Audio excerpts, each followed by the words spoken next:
सच्चा सेकुलरिज्म आपकी नजर में क्या है शिवम त्यागी, और आपकी नजर में राजकुमार भाटी क्या है? राजकुमार भाटी, मैं आपके पास आता हूं, फिर आऊंगा शिवम आपके पास। राजकुमार जी, सच्चा सेकुलरिज्म क्या है आपकी नजर में, जिसका जिक्र प्रधानमंत्री मोदी ने अपने सदन के भाषण में करा? ये तो एक कठोर सत्य है। इतिहासकार पुराने जितने यात्री भारत में आए सबने भारत के गुणगान किया है। भारत एक महान देश है, एक अच्छा देश है, हमारी संस्कृति बहुत प्राचीन और बहुत मान रही है, हम विश्वगुरु रहे हैं।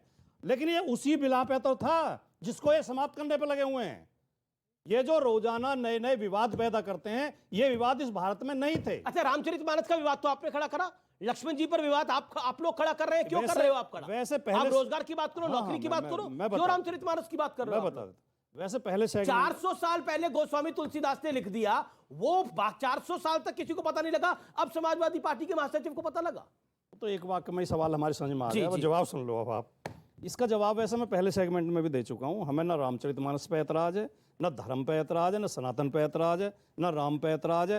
हमें उन शब्दों पे ऐतराज है जो 95% लोगों को अपमानित करते हैं, और ये हमें ऐतराज रहेगा।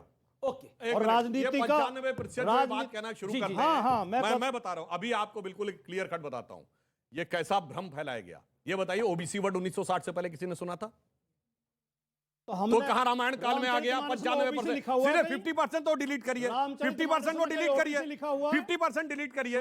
अरे भाई, शूद्र कहां से हो गए? डॉक्टर अंबेडकर ने लिखा है आज के एससी का वैदिक काल शूद्रों से कोई मतलब नहीं है। किताब है, सुनिए तो किताब का नाम है चैप्टर नंबर 1 पैराग्राफ नंबर 3। कोई भी जाके चेक कर सकता है। खतरनाक है जो आप गुमराह कर रहे हैं। अरे भाई, गुमराह नहीं, डॉक्टर अंबेडकर ने बोला, उस पर भरोसा है कि नहीं? डॉक्टर अंबेडकर ने कहा है, आप पे भी भरोसा है। अरे आप बता दो, उसमें रामचरितमानस में शूद्र लिखा हुआ कि नहीं? अरे भाई, मैंने अब सुनिए, आप शूद्र कौन है? अरे सुनिए, मैंने तो कहा जो अंबेडकर जी ने कहा वो मैं कह रहा हूं। उनसे बड़े अगर आप हैं जानकार तो बोलिए। सुधांशु त्रिवेदी जी, एक एक करके मैं अपनी बात कर लूं तब आप बोलिए। चार वर्ण हिंदू व्यवस्था में है, सब मानेंगे। ब्राह्मण है, क्षत्रिय है, वैश्य है। ब्राह्मण की अलग पहचान है, ब्राह्मण है, सब जानते हैं। क्षत्रिय की पहचान है, वैश्य की भी पहचान है। बाकी जो बचते हैं वो सारे शूद्र हैं। चार ही वर्ण थे। आज अब मैं जवाब देता हूं। जवाब आप देना, बिल्कुल जवाब दे रहा हूं। लेकिन जो आप कुतर्क दे रहे हैं उसका जवाब ठीक है। अरे भाई, डॉक्टर अंबेडकर ने जो बोला वो कुतर्क है। 10 मिनट में निपटा देते हैं। बिल्कुल नहीं, आप बोलिए, आप लगातार बोल रहे हैं। बोलता हूं। अब सुनिए 30 सेकंड और फिर सुधार। और आप जो हम जाति जनगणना की मांग उठा रहे हैं वो इसीलिए तो उठा रहे हैं, जो ये कहते हैं 95 नहीं है। आप जाति जनगणना कराइए, क्लियर हो जाएगा। ये 96 निकलेंगे। सारी तो महिलाएं उसी में आती हैं।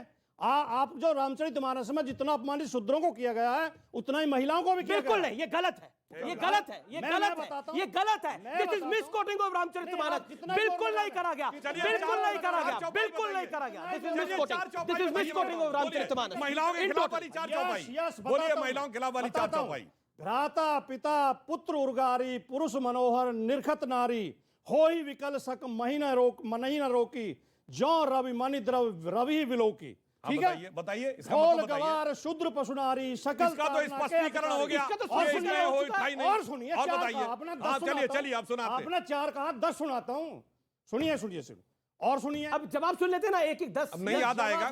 चलिए सुनाने दीजिए। देखिए, ये जो मैंने चौपाई सुनाई थी, इसका अर्थ क्या है? यहाँ बेटियां भी बैठी हैं हमारी।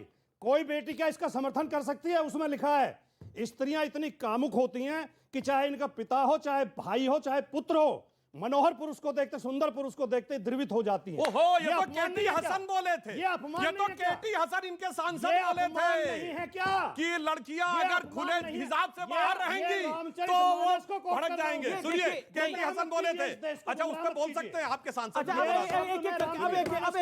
अब एक सुधांशु, अब आप अपनी बात को रखिए 50 सेकंड, फिर देखिए शिवम त्यागी इंतजार। पहली बात मैं कहता हूं, देखिए मैं एक वर्ड बोल रहा हूं। इनके सांसद केटी हसन, एसटी हसन बोल चुके हैं हिजाब वाले मुद्दे पे, और इनकी औकात नहीं है कि उस पे कुछ बोल दे। मैं औकात कह रहा हूं, धार्मिक ग्रंथ के ऊपर औकात नहीं है बोल दे। और जो बोल रहे हैं, अब सुनिए, झूठ सच नहीं हो जाता। औकात नहीं है, औकात नहीं है, इसे क्या औकात नहीं है बोलने की? अरे बोलो औकात है? तर्क कीजिए। डांस करने की क्या जरूरत है? डांस तो आप कर रहे हैं। डांस तो मैं जवाब देने को तैयार हूं। इत्मीनान से जवाब देने को तैयार हूं। सुनिए, आपकी बात का जवाब दें। अब आप नहीं, अब आप न्यूज़ 18 इंडिया की web series FIR number 208 streaming now.